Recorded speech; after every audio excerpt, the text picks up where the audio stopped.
Ada kalimat yang menarik dari Setu Senasar yang dalam bukunya Knowledge and the Sacred itu, yang diterjemah dengan judul Pengetahuan dan Kesucian. Beliau tanya begini, orang mungkin bertanya, siapa yang tahu lebih banyak tentang anjing hutan? Ahli zoologi yang mampu mempelajari kebiasaan dari luar dan membedah mayatnya, ataukah dukun Indian yang mengidentifikasi dirinya dengan roh anjing hutan tersebut? Nah, ini orang-orang Indian itu kan dikenal kemampuannya untuk bersinergi dengan lingkungan sekelilingnya, termasuk dengan binatang-binatang, termasuk dengan anjing hutan. Apalagi yang tokoh-tokohnya itu biasanya bisa menyatu, bahkan melihat matanya anjing hutan saja kadang bisa tahu maksudnya apa, bisa berkomunikasi langsung. Ini kan berarti dia mampu menyatu dengan lingkungan sekelilingnya. Dia ngerti kalau anjing hutan ini ingin apa, tidak cocok dengan apa. Itu karena dia merasa sudah bersatu, mengidentifikasi dirinya dengan, dalam tanda petik, rohnya anjing hutan yang ada di depannya. Nah, Setu Senasar terus tanya, kira-kira menurutmu siapa yang lebih paham tentang anjing hutan? Apakah dukun-dukun yang sangat akrab dan terlibat dengan anjing hutan, seperti dukun-dukun Indian, ataukah ahli tentang binatang, ahli zoologi yang mungkin membawa kamera ke hutan, kemudian membedah mayatnya anjing hutan lewat jalur-jalur eksternal, memahami dari luar, memahami gejala, tidak melihat dari dalam. Ini sebenarnya pertanyaan retoris, ya maunya Setu Senasar kita menjawabnya, ya pastinya lebih paham orang yang mampu mengidentifikasi diri dengan roh anjing hutan itu. Buktinya mereka bisa paham apa maunya anjing hutan, apa yang membuat anjing hutan marah, apa yang membuat anjing hutan senang, dan lain sebagainya. Kalau ahli zoologi kan hanya melihat dari luar. Melihat dari luar itu tidak selalu maknanya pas. Kita lihat ada anjing hutan nangis misalnya, oh itu yang nggak paham, wah kasihan, anjing hutannya sedih misalnya. Kita melihat gejala dari luar. Tapi beda mungkin kalau dukun-dukun Indian tadi, dia bisa menyelami. Ini nangisnya karena sedih, apa karena dia terharu, apa dia kesakitan, apa ada yang ingin disampaikan. Itu mereka bisa lebih paham. Mengapa? Ya karena para dukun Indian ini terlibat langsung dengan kehidupan si anjing hutan. Tidak hanya membawa kamera atau membedah mayatnya. Tidak hanya melihat gejala, tapi memang hidupnya sehari-hari melibatkan diri langsung. Ya sama seperti keakraban kita dengan binatang yang kita asuh atau yang kita pelihara. Dengan kucing kita, mungkin dengan anjing, siapa tahu ada yang memelihara anjing di antara teman-teman. Itu kan kita lebih paham.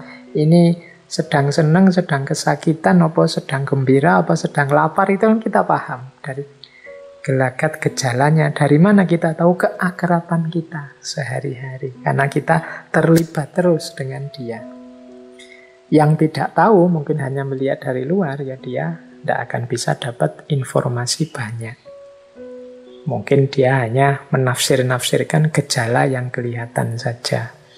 Nah, kita memahami alam, maunya Setu Senasar ya seperti para dukun Indian tadi.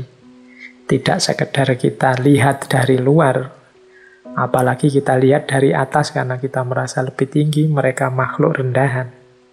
Tapi kita pahami dari dalam, understand it from the inside. Mereka juga makhluk yang punya nilai, yang perlu dihargai, dan layak kita akrabi, kita dekati. Apalagi semua itu adalah manifestasi kehadiran Tuhan. Kalau Tuhan kita sakralkan, berarti alam semesta sekeliling kita juga harusnya kita hormati, tidak kita jajah, tidak kita rendahkan. Baik, kita lanjutkan.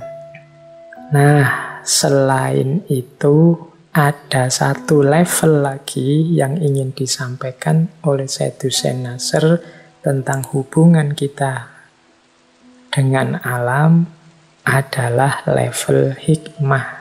Kalau bahasa kita yang sering kita pakai ya. Level hikmah itu bagaimana kita masuk ke ranah spiritual dari alam, kemudian mengambil maknanya. Coba kita lihat ya, salah satu kutipan dari tulisan beliau, Man and Nature, The Spiritual Crisis in Modern Man. Kata Nasr begini, tidak boleh dilupakan bahwa bagi manusia non-modern, baik kuno maupun sakral,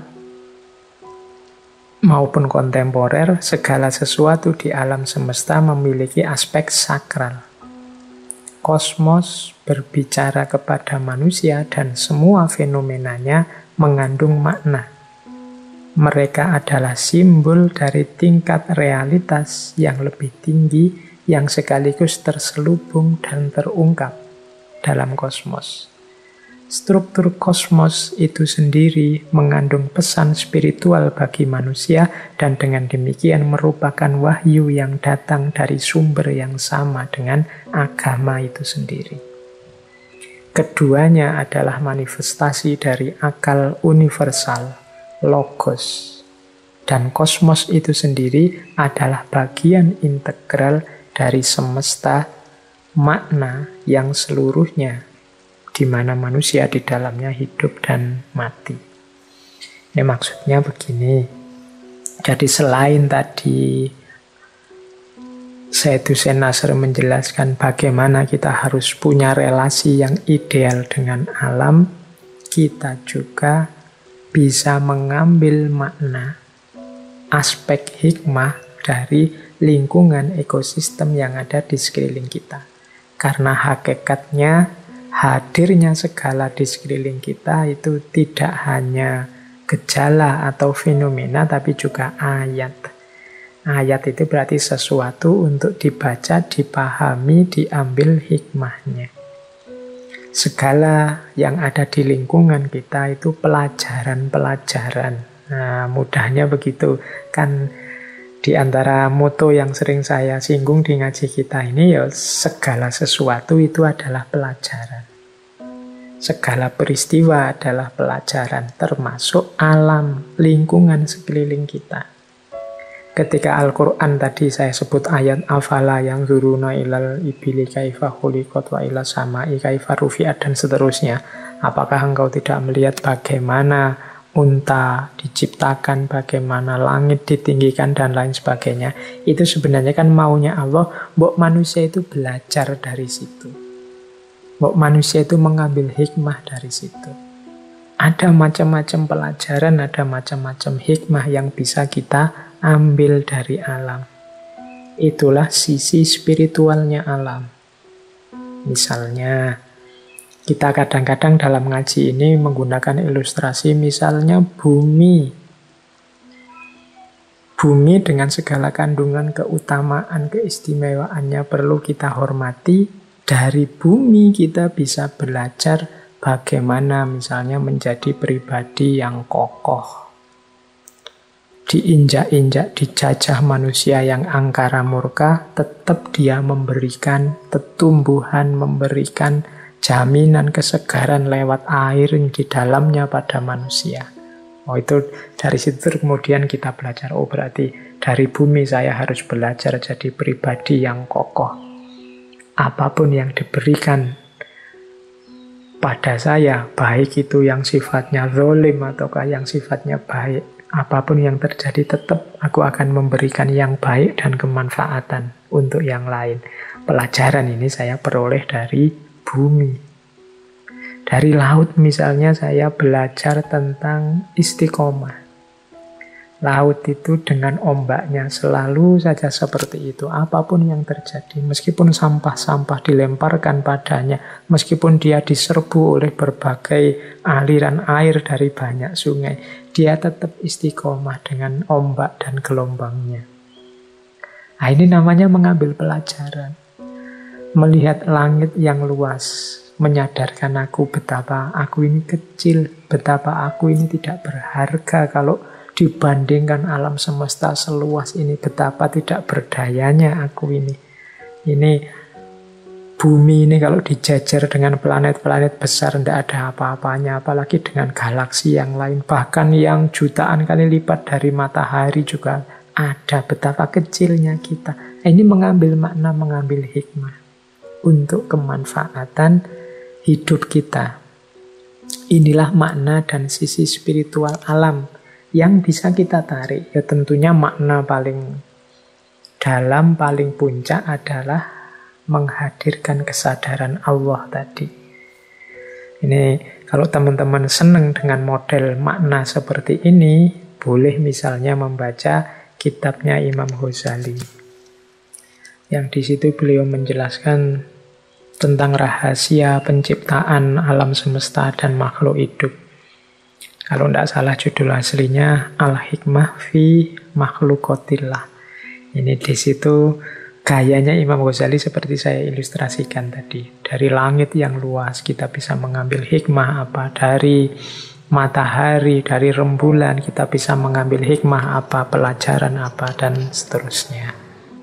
Baik teman-teman, wah ini waktunya sudah mau habis.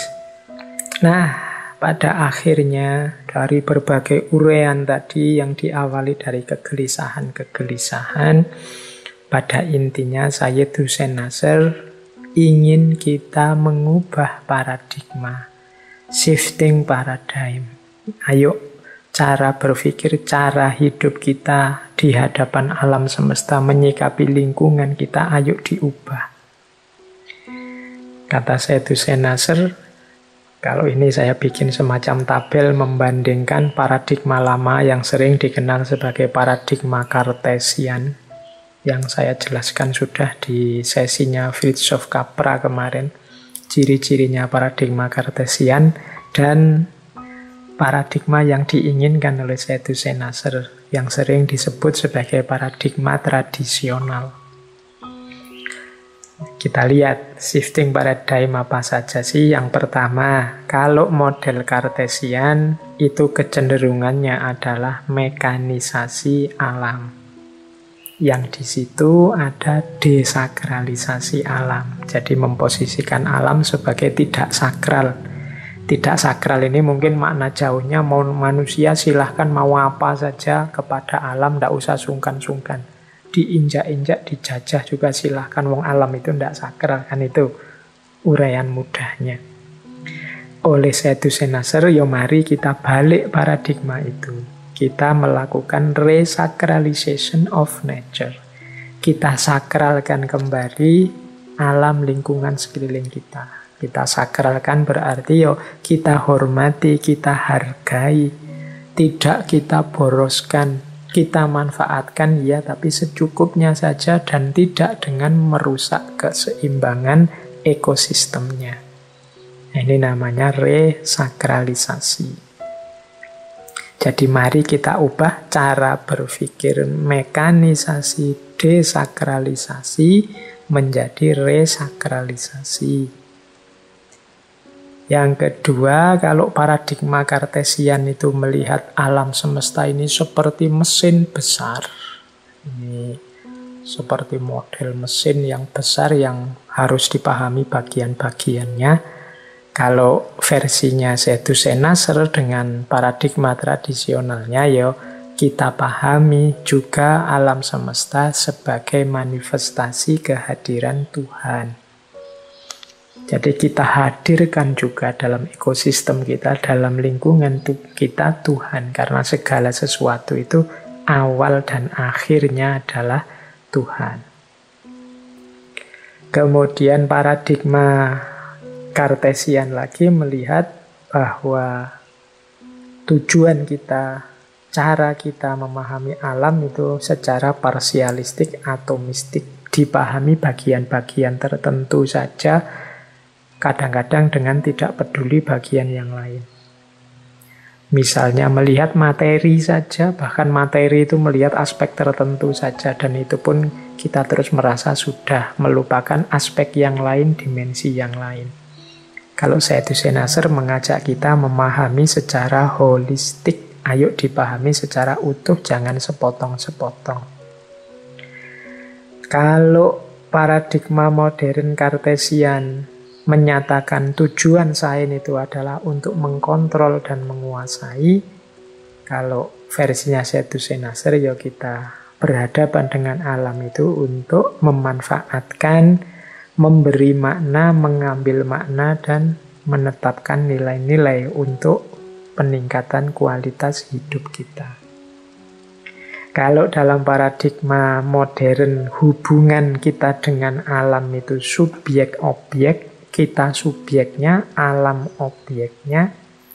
Kalau versinya Sadhucenacer ya hubungan kita dengan alam itu subjek dengan subjek.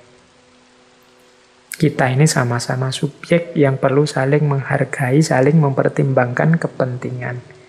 Kalau subjek-objek itu berarti hanya kepentingan subjeknya yang dibunyikan, kepentingan objeknya tidak. Maka perlu kita ubah relasi kita dengan alam, dengan lingkungan. Kemudian versinya paradigma Kartesian, di situ ada rasio yang instrumental. Jadi rasio instrumental itu ya percaya hanya pada akal yang menganalisis saja.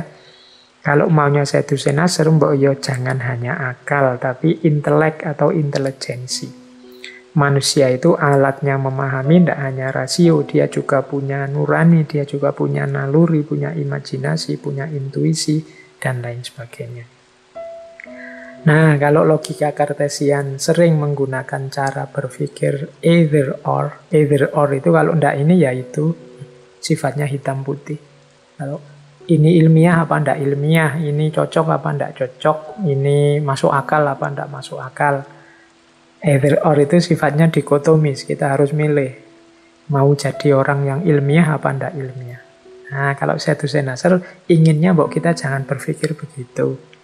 Kita bisa both end. Both end itu ya mungkin, ini ya mungkin. Jadi, karena dunia ini kompleks. Kita memahaminya pun juga harus secara kompleks, multidimensi. Tidak hanya menerima satu aspek saja, atau harus milih satu aspek saja. Dan versi Kartesian modern sering memposisikan ilmu itu sebagai value free, bebas nilai. Kalau Sadhucenacer ya ndak lah. Kita harus tetap punya nilai-nilai yang ditegakkan, yang diperjuangkan. Tidak hanya sains for sains, tapi sains untuk kemanfaatan, untuk kemaslahatan manusia. Inilah shifting paradigm, perubahan paradigma yang diinginkan oleh Sadhucenacer. Terakhir, teman-teman, waktunya sudah habis kelihatannya. Terakhir ini saya sampaikan. Ini pesannya Sadhucenacer. Kata Sadhucenacer, ada dua agenda yang penting dilakukan oleh umat Islam. Khususnya para intelektual seperti teman-teman yang malam hari ini ikut ngaji filsafat. Yang pertama adalah merumuskan nilai-nilai kearifan perennial Islam mengenai tatanan alam. Seperti konsep tentang alam, hubungan alam dengan manusia, kemudian telaah kritis terhadap ilmu pengetahuan modern, dan signifikasi ilmu pengetahuan Islam tradisional yang tidak hanya dilihat sebagai bagian dari pengetahuan Barat, tetapi merupakan bagian integral dari tradisi intelektual Islam. Jadi yang pertama, mari kita seriusi lagi untuk menggali kearifan-kearifan Islam tentang alam. Paling tidak tentang 3 hal, katanya Sadhucenacer. Yang pertama, konsepnya Islam tentang alam. Yang kedua, hubungan alam dengan manusia. Yang ketiga, telaah kritis terhadap paradigma sains modern Barat, yang di situ banyak kelemahan-kelemahan ekologisnya. Dan yang keempat, signifikasi ilmu pengetahuan Islam tradisional. Dalam arti wawasan-wawasan keilmuan Islam kita itu sebenarnya luar biasa untuk melahirkan kearifan ekologis. Hanya saja kita selama ini melupakan itu. Kita larut dalam paradigma peradaban, paradigma berpikir yang diciptakan oleh Barat. Kemudian yang kedua, mari kita juga memperluas pemahaman tentang ajaran syariah dalam hal perlakuan etis terhadap lingkungan. Jadi sebenarnya ada sudah banyak ajaran-ajaran syariat tentang lingkungan. Teman-teman boleh membaca buku-buku misalnya tentang fiqhul bi'ah, fikih lingkungan. Sudah banyak buku yang menulis itu, bahkan dalam bahasa Indonesia juga banyak fikih lingkungan. Dan kata Syed Hussein Nasr, mari kita pahami ini, kemudian kita aplikasikan sesuai dengan prinsip-prinsip syariah itu. Misalnya prinsip pelestarian, pemeliharaan alam, prinsip untuk mencintai dan bersahabat dengan semua makhluknya Allah, termasuk binatang dan tumbuh-tumbuhan. Jadi dua tugas yang harus kita jalankan. Yang pertama, tugas menghidupkan lagi kearifan-kearifan religius, kearifan perennial Islam sehubungan dengan alam. Dan yang kedua, kita perdalam wawasan kita tentang cara etis memperlakukan alam. Atau kalau dalam ilmu fikih namanya fiqhul bi'ah, fikih lingkungan. Ini saja, kata Syed Hussein Nasr, nanti sudah mampu untuk menjadi bekal kita berlaku lebih baik, lebih bermoral kepada alam. Karena mengapa kok sekarang banyak problem-problem peradaban, problem alam yang dihadapi oleh manusia hari ini? Ya, kemungkinan besar cara berpikir, paradigma keilmuannya, dan filosofi hidupnya yang perlu diperbaiki. Sebenarnya dalam tradisi, termasuk tradisi Islam dan berbagai budaya yang lain, khususnya budaya Timur, itu sudah ada kearifan-kearifan seperti itu. Hanya saja karena peradaban hari ini kiblatnya banyak pada mode scientific positivistik yang dikembangkan oleh Barat, akhirnya kita melupakan khazanah-khazanah yang berharga itu. Baik teman-teman, ini saya kira sesi kita untuk malam hari ini bisa kita cukupkan. Mohon maaf mungkin waktunya sedikit melandang, sedikit panjang, sedikit lebih 2-3 menit. Kurang lebihnya mohon maaf, insya Allah kita lanjutkan minggu depan di tema yang lebih spesifik lagi. Kalau malam hari ini dari ranah keislaman, minggu depan kita ambil kearifan dari budaya kita sendiri. Kita ambil dari budaya Jawa. Di sana ada filosofi memayu hayuning bawono, antara lain yang berhubungan dengan alam semesta. Baik, saya akhiri sekian. Kurang lebihnya mohon maaf. Wallahul muwaffiq, wallahu a'lam bishawab. Wassalamualaikum warahmatullahi wabarakatuh.